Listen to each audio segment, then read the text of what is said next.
श्रीमद् भगवद गीता यथारूप अध्याय 15 श्लोक संख्या 7। ममैवांशो जीवलोके जीवभूतः सनातनः मनः षष्ठानि इंद्रियाणि प्रकृतिस्थानि कर्षति। इस बद्ध जगत में सारे जीव मेरे शाश्वत अंश हैं। बद्ध जीवन के कारण वे छयों इंद्रियों से घोर संघर्ष कर रहे हैं, जिनमें मन भी सम्मिलित है। तात्पर्य: इस श्लोक में जीव का स्वरूप स्पष्ट है। जीव परमेश्वर का सनातन रूप से सूक्ष्म अंश है। ऐसा नहीं है कि बद्ध जीवन में वह एक व्यष्टित्व धारण करता है और मुक्त अवस्था में वह परमेश्वर से एकाकार हो जाता है। वह सनातन का अंश रूप है। यहाँ पर स्पष्टतः सनातन कहा गया है। वेद वचन के अनुसार परमेश्वर अपने आप को असंख्य रूपों में प्रकट करके विस्तार करते हैं, जिनमें से व्यक्तिगत विस्तार विष्णु तत्व कहलाते हैं और गौण विस्तार जीव कहलाते हैं। दूसरे शब्दों में विष्णु तत्व निजी विस्तार स्वांश है और जीव विभिन्नांश पृथकीकृत अंश है। अपने स्वांश द्वारा वे भगवान राम, नरसिम्हदेव, विष्णु मूर्ति तथा वैकुंठ लोक के प्रधान देवों के रूप में प्रकट होते हैं। विभिन्नांश अर्थात जीव सनातन सेवक होते हैं। भगवान के स्वांश सदैव विद्यमान रहते हैं। इसी प्रकार जीवों के विभिन्नांशों के अपने स्वरूप होते हैं। परमेश्वर के विभिन्नांश होने के कारण जीवों में भी उनके आंशिक गुण पाए जाते हैं, जिनमें से स्वतंत्रता एक है। प्रत्येक जीव का आत्मा रूप में अपना व्यष्टित्व और सूक्ष्म स्वातंत्र्य होता है। इसी स्वातंत्र्य के दुरुपयोग से जीव बद्ध बनता है और उसके सही उपयोग से वह मुक्त बनता है। दोनों ही अवस्थाओं में वह भगवान के समान ही सनातन होता है। मुक्त अवस्था में वह इस भौतिक अवस्था से मुक्त रहता है और भगवान की दिव्य सेवा में निरत रहता है। बद्ध जीवन में प्रकृति के गुणों द्वारा अभिभूत होकर वह भगवान की दिव्य प्रेमा भक्ति को भूल जाता है।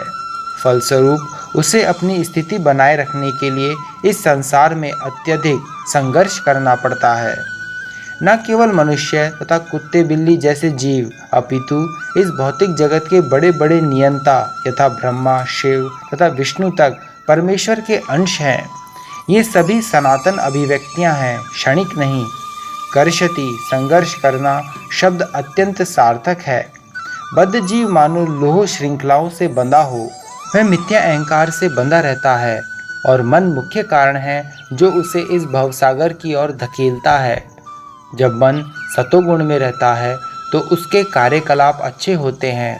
जब रजोगुण में रहता है तो उसके कार्यकलाप कष्टकारक होते हैं और जब वह तमोगुण में होता है तो वह जीवन की निम्न योनियों में चला जाता है।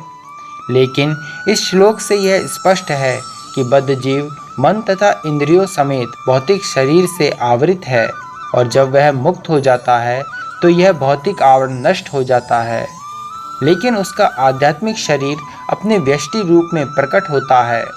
माध्यान्दिनायन श्रुति में यह सूचना प्राप्त है: सैवाएष ब्रह्मनिष्ठ इदं शरीरं मर्त्यम् इति सृज्य ब्रह्माभिसम्पद्य ब्रह्मणा पश्यति ब्रह्मणा ऋणोति ब्रह्मणैवेदं सर्वम् अनुभवति।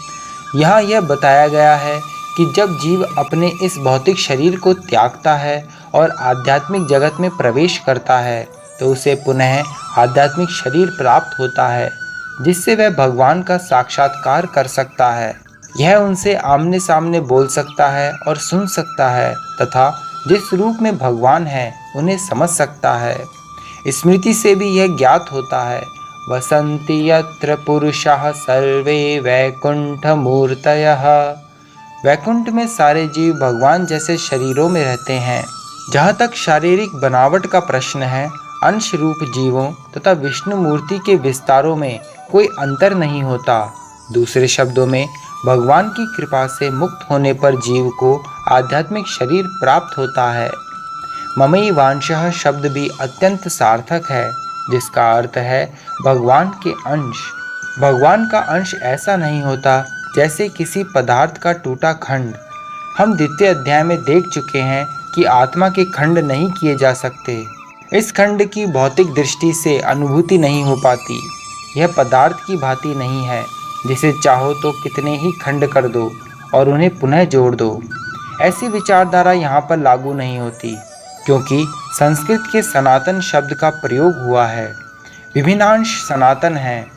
द्वितीय अध्याय के प्रारंभ में यह भी कहा गया है कि प्रत्येक व्यक्ति के शरीर में भगवान का अंश विद्यमान है।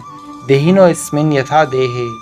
यह अंश जब शारीरिक बंधन से मुक्त हो जाता है तो आध्यात्मिक आकाश में, वैकुंठ लोक में अपना आदि आध्यात्मिक शरीर प्राप्त कर लेता है, जिससे वह भगवान की संगति का लाभ उठाता है। किंतु ऐसा समझा जाता है कि जीव भगवान का अंश होने के कारण गुणात्मक दृष्टि से भगवान के ही समान है, जिस प्रकार स्वर्ण के अंश भी स्वर्ण होते हैं। हरे कृष्ण।